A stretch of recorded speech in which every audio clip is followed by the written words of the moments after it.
नमस्कार मैत्रिणींनो, कोथिंबीरीच्या काड्यांचा उपयोग कसा केला जातो बघू शकता तुम्ही. कोथिंबीर काढून घेतल्यानंतर खालच्या दांड्या ज्या उरलेल्या असतात आपल्या, त्या थोड्याशा लांब ठेवायच्या आणि त्या अशा काळ्या मातीत खोचून द्यायच्या. तर 8 दिवसात अशी कोथिंबीर यायला सुरुवात होऊन जाते. बघू शकता तुम्ही.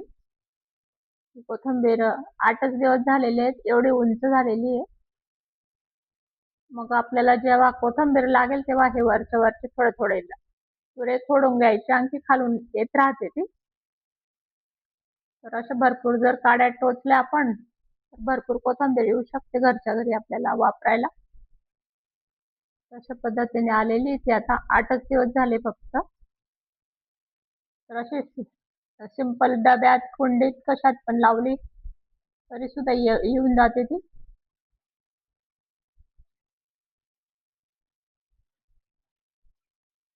अशा पद्धतीने आलेली ती.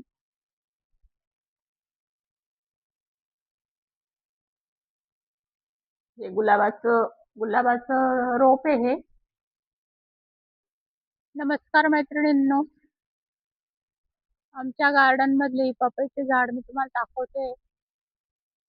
तर अशा पद्धतीने उंच झालेलं आहे ते. तर 1 वर्षापूर्वी लावलं होतं आम्ही हे झाड. आता फळ यायला लागले त्याला. 2-3 पपया आम्ही तोडल्या, पण असे पिवळे डाग यायला लागले का, मग थोडे डाग यायला लागले का त्यांना काढावी लागते. आणि मग ते 8 दिवसात 5-6 दिवसात मस्त एकदम लाल होऊन जाते ओक्यात किंवा कागदात बांधून ठेवल्याने, आणि मग छान पिकून जाते ती.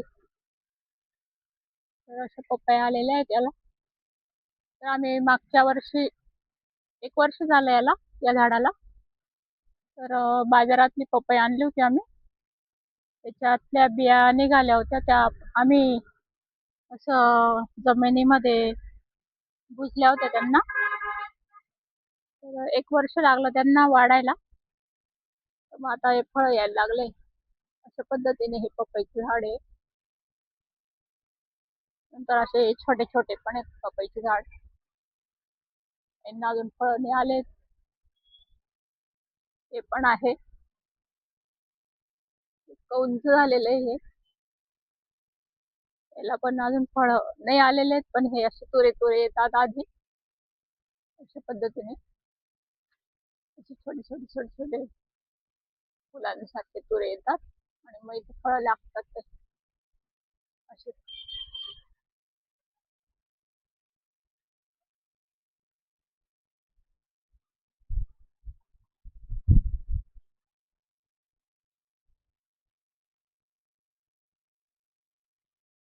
हे पण पपईचंच झाड आहे, छोटं आहे अजून.